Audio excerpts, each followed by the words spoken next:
All right, shalom, shalom. First and foremost, as always, I like to give all praise, honor, and glory unto Yahweh, Bahashem, Yahweh Shai, Bahashem, Ruach HaKodesh, double honors unto the apostles and elders of Great Millstone who rule well. Salutations to you, sincere, hopeful elect Akim that puts his word in truth and in sincerity. To the Ma'ah, Arabaim, Arabai, Alap, which is to say 144,000 in the Lashawan Kodash. Ma'ah, Arabaim, Arabai, Alap. Shalom to you. And getting into this lesson, I want to play a quick little snippet from this interview or discussion had between Pepe Escobar and Danny Haifeng. And they were getting into the Strait of Hormuz being closed to certain Middle Eastern countries, or not just Middle Eastern countries, but certain countries, period. Certain of them not having access to the Strait of Hormuz, yet the allies or the friendly nations, nations that are in good standing with Iran will have access to, that waterway. For those Gulf countries, the Middle Eastern Gulf countries, Arab Gulf countries, that that waterway, the Strait of Hormuz, is very vital and important to them because that's how, a lot of them, such as Oman, UAE, Saudi Arabia, Kuwait, Bahrain, Qatar, those nations like that, those countries, they get a lot of their water and food from various countries by way of that waterway. So if that waterway is closed off, to them, or even nations that would be considered their allies, that's going to put them in a precarious situation because they're not going to be receiving a lot of aid or goods by way of the Strait of Hormuz. All right, which is going to further affect their economies and their populations. All right, so just real quick, I want to play this. Black void. So this is Let me. I had it on 2 times the speed. unlimited power concentrated in a single fighting force. That's quite something. They don't even need to mine the Strait of Hormuz. The way it is now, and it's fascinating because you never see them saying that the Strait of Hormuz is blocked. They say that the strait is open, but at the same time, it's not open. It's open for our friends and it's closed for hostile players. Very, very simple. The ones who are clever enough to do a backroom deal, no problem. Like, certainly Bangladesh, they reached up there, explained their predicament, and the Iranians, which are very, very graceful, say, okay, no problem. And obviously, Russia and China, it goes without saying. And these cargoes continue to travel across the Strait of Hormuz with absolutely no problem. Everybody else is considered hostile. And that's it. You are going to be intercepted, period. Yeah, or worse. Apart from that, we have cargoes who are displaying their text messages or in their transponders. I am Chinese owned. Don't shoot me. In many cases, it may work. They put it into translate, and they're like, "Look, it's Mandarin." Well, Pepe, let's tell the story then, because it leads right into your article about this. Actually, this story and narrative of what exactly is happening right now in the Strait of Hormuz, which is both fascinating and a huge indication of where this war actually is beyond the spin. Because Iran has said, yes, 10,000 civilian sites have been hit by the United States. But does anyone notice that the U.S. and Israel don't have any other options or anywhere? They're not pursuing any kind of quote unquote strategy. They're just There's hitting no civilian strategy. targets, hoping that Iranians. All right, so that's that. Now, I want to grab this precept real quick. Sirach 29 and verse 21. It says, the chief things for life is water and bread and clothing and a house to cover shame. Okay, so, principal things or things you need in this life are, water, bread, clothing, and a roof over your head, but most importantly, food and water. All right, so at the cost of assisting the U.S. and those tiny tots over in Israel, the Israelis, those Gulf Coast countries, are going to be in, a rough predicament. Okay, to where, they're gonna experience a lack of, food and water as a result of, assisting the U.S. in that war, man. Okay, now one thing also that's mentioned in various articles or interviews, that I've seen is how you've had this desalination, if I'm pronouncing that correctly, desalination, all right, plants that have been destroyed in certain of those Arab countries that assist America. Right now, those countries depend on these plants, all right, desalination plants, to pretty much produce water, all right, out there in the desert. All right, so this was back in, I was running some errands back in, I want to say, October. And I had seen, and I think it was on the History Channel or something like that. Where I was at, there was a TV, and they had it on the channel, and they were actually going into desalination plants, and I was like, man, what the hell is that? So, I actually typed it in on DeepSeek, and read about what it is. So this is information that I came across last year sometime, and this is something that those Gulf Coast countries have been using to produce water out there in the desert. All right, so I said, explain to me desalination. It says, of course, let's break down desalination in a simple, comprehensive way. It says, a simple analogy, a giant water filter for the ocean. It says, think of desalination as a process that takes seawater, which is full of salt, and passes it through a series of incredible fine filters and processes to remove the salt, leaving you with clean, fresh drinking water. It says the core problem, why can't we just drink seawater? It says seawater is about 3.5% salt by weight. For your body to produce seawater, to process seawater, your kidneys have to remove that salt by creating urine.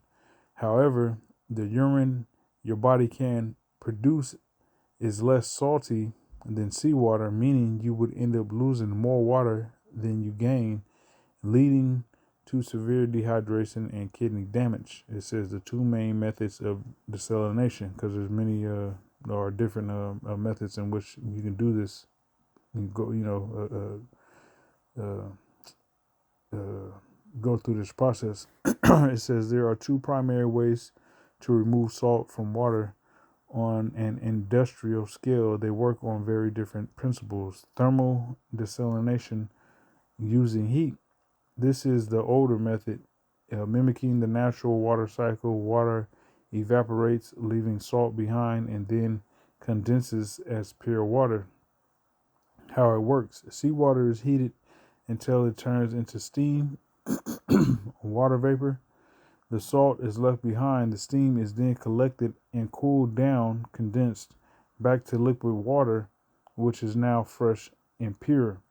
The most common type, multi-stage flash desalination.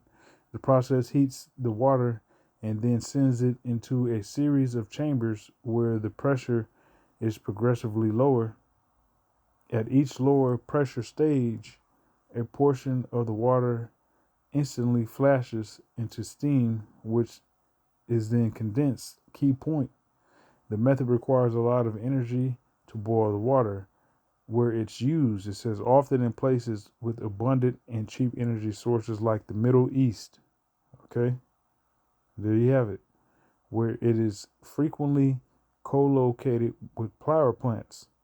So a lot of power plants that have been bombed in these Middle Eastern countries are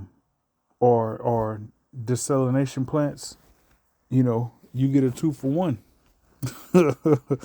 So whatever desalination plants have been hit, matter of fact, I'm gonna type that down here. Let me see.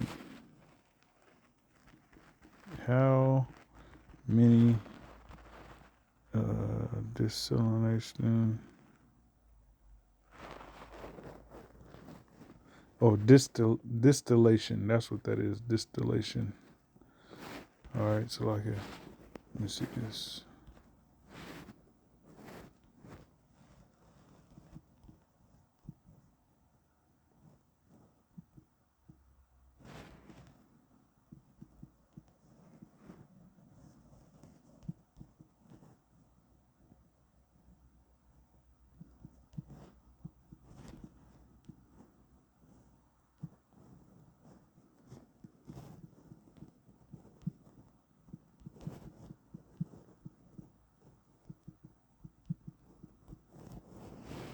All right. So I asked it how many desalination plants have been struck in the Middle East. All right, it says based on the latest reports from March 2026, there is no single official count. However, reports confirm that at least 3 facilities have been directly impacted by Iranian actions, with collateral damage reported in 2 other countries. Here's a breakdown of the specific strikes: Bahrain, UAE, Kuwait. Okay, an Iranian drone strike caused material damage to a plant over the weekend. Authorities stated operations were not disrupted. UAE, it says the F1 power and water complex suffered damage. Reports indicate it was caused by debris from intercepted drones rather than a direct hit. In Kuwait, it says a desolation or desalination. That's a crazy word for me to say. Desalination plant was damaged, similarly attributed to falling debris from interceptors. Okay, so some minimal damage done. Okay, so going back to these processes and how this works. Let me see what it says. Okay, 2. It says membrane desalination. All right, using filters. This is the more modern and widespread method, which uses pressure and special filters. How it works: the most common type is called reverse osmosis. This is the technological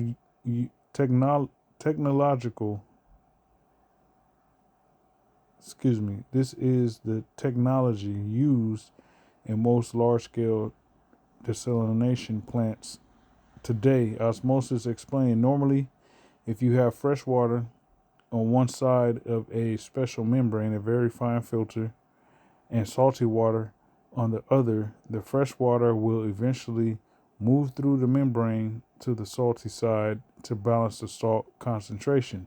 Reverse osmosis, we reverse this natural process. We apply intense pressure to the salty seawater, forcing the water molecules through the membrane while salt molecules, which are too large, are left behind.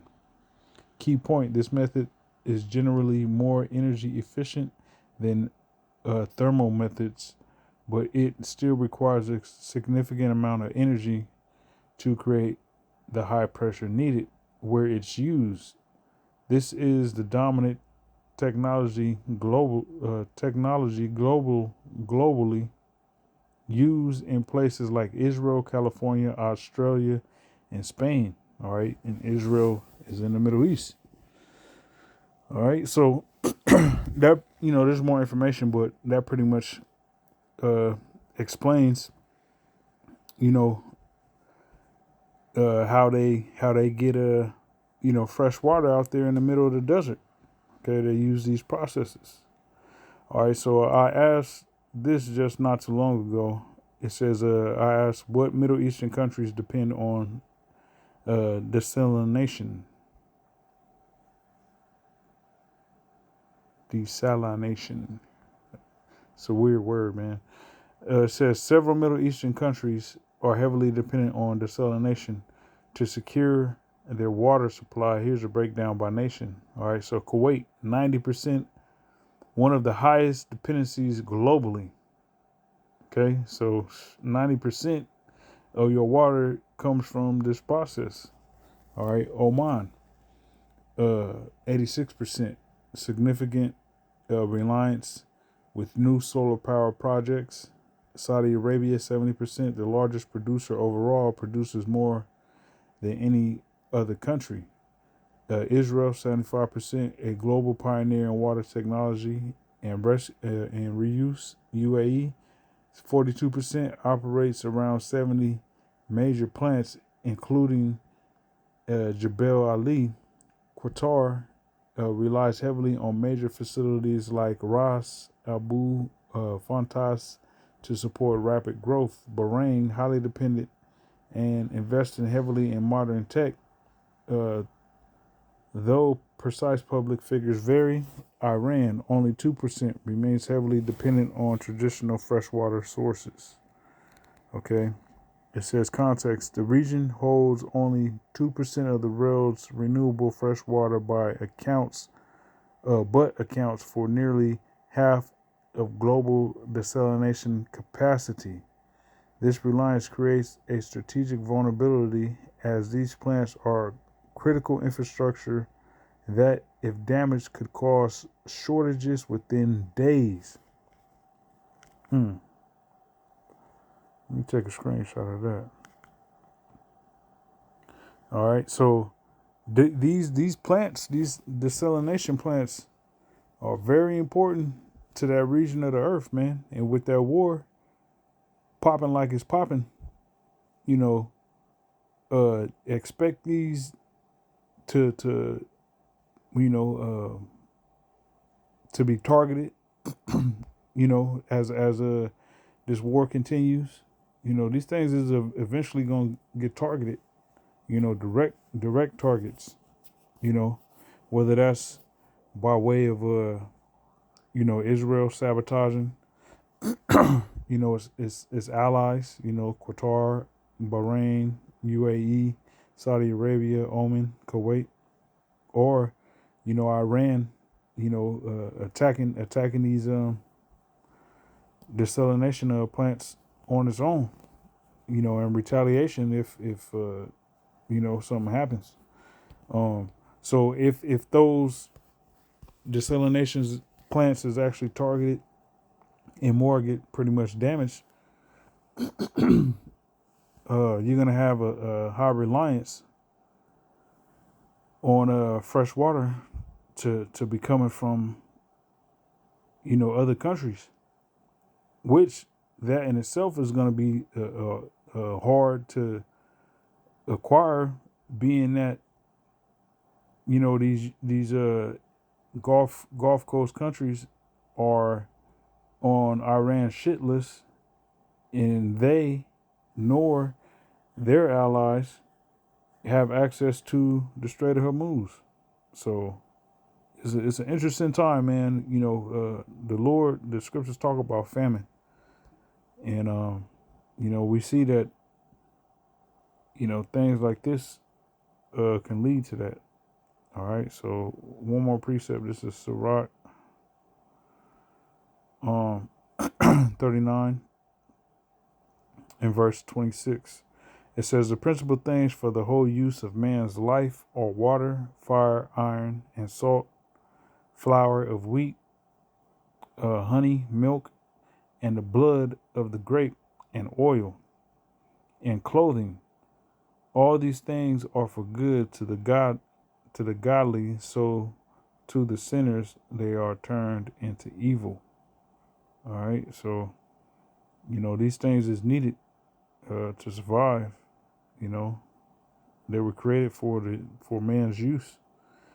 Now, the evil, they use these things for a sinister purpose. Okay, they use those things for a sinister purpose.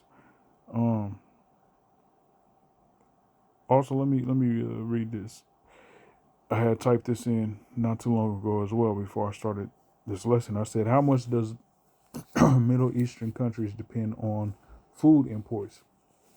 It says the Middle East is profoundly dependent on food imports. So they're profoundly dependent on food imports, and they're heavily dependent on those desalination plants. So that's a double whammy. Okay, it says, though that exact level varies between the wealthy Gulf states and their neighbors, this reliance creates a strategic vulnerability that these nations are actively trying to manage. The Gulf states' extreme reliance, 80 to 90%. It says, for the 6 nations of the Gulf Cooperation Council, import dependence is extremely high. General reliance. It says the region is 80 to 90% dependent on food imports. The GCC alone imported over $83.5 billion in food in 2024. Specific figures, countries like Kuwait import nearly all food. Man,